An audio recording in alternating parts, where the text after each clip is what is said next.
morning students, welcome to today's class. Today we are moving to the part of history, chapter 10, New Empires and Kingdoms. We know that in the last chapter we have seen some of the important rulers, and here some new empires have emerged and some kingdoms, new kings and their followers, some of them defeated by other rulers, and about them some of the travelers they have written in their travel log, and some artisans they have made some inscriptions in the walls and pillars, and some preciosities or written price, some writers price about the rulers or the kings. From there we are getting information about some of the rulers. We are looking in this chapter some important rulers, those who ruled in India. New empires and kingdoms. Prashastis and what they tell us. During the time of the Guptas, inscriptions known as Prashastis were composed in praise of rulers. Samudragupta was a well-known ruler from the dynasty of Guptas 1700 years ago, in whose praise Prashasti was composed. The court poet Harishena wrote a Prashasti in Sanskrit praising Samudragupta. This was inscribed on the Ashoka pillar at Allahabad. Samudragupta's Prashasti. The Prashasti were written in long sentences. In them, Samudragupta has been described as a warrior, winning victories in wars. He was also learned, the best of poets, equaling God. The Prashasti also tells us about the 4 different kinds of rulers and Samudragupta's policies towards them. The rulers of Aryavarta, who were 9 in number, were uprooted and their kingdoms annexed to Samudragupta's empire. There were 12 rulers of Dakshinapatha surrendered to Samudragupta after being defeated. They were allowed to rule again. There were the inner circle of the neighboring states who brought tribute, followed his orders, and attended his court. These states included Assam, coastal Bengal, Nepal, and a number of Gana Sanghas.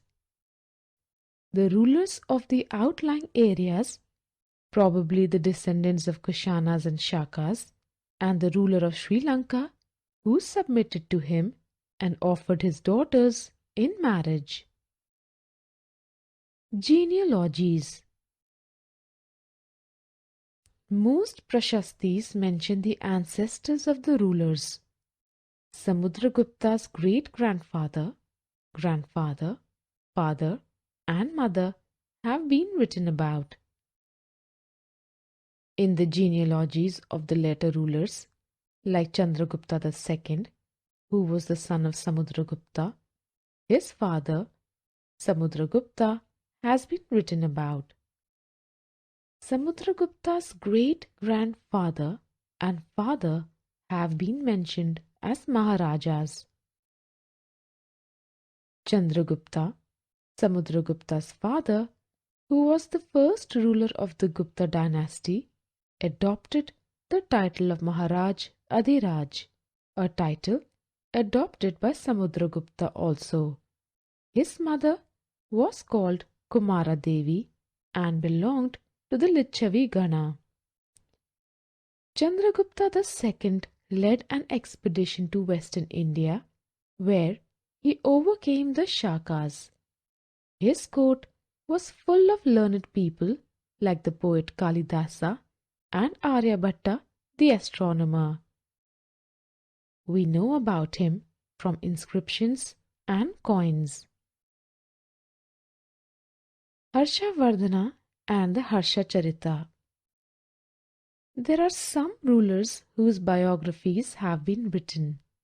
The biography of Harshavardhana, who ruled 1400 years ago, has been written by his court poet Bana Bhatta.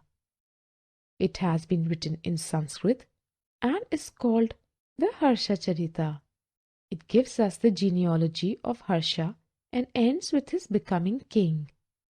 Xuanzang has also written about Harsha's court. Harsha became king of Thaneswar after both his father and elder brother died. His brother-in-law, who was the ruler of Kannauj, was killed by the ruler of Bengal. Harsha also took over the kingdom of Kannauj and led an army against Bengal. Though Harsha was successful in the east, conquering both the Magadha and Bengal, his march into Deccan was arrested by Pulakeshin II, a ruler belonging to the Chalukya dynasty.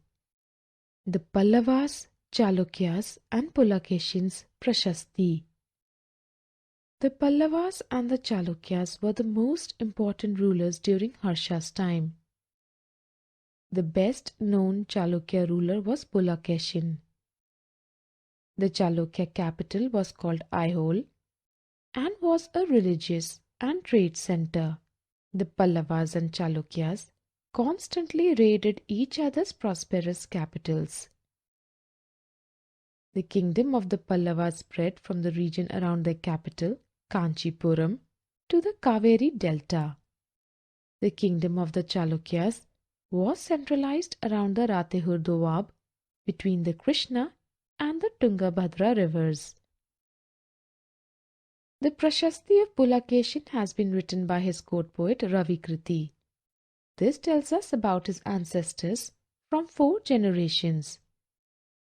Pulakeshin checked the advance of Harsha and led expeditions along the west and east coasts. He also attacked the Pallava king, forcing him to seek shelter behind the walls of Kanchipuram. Ultimately, both the Pallavas and the Chalukyas gave way to new rulers of the Rashtrakuta and Chola dynasties. We have seen the famous ruler Samudragupta. About him, it is written in the Ashokan pillar at Allahabad, his deeds.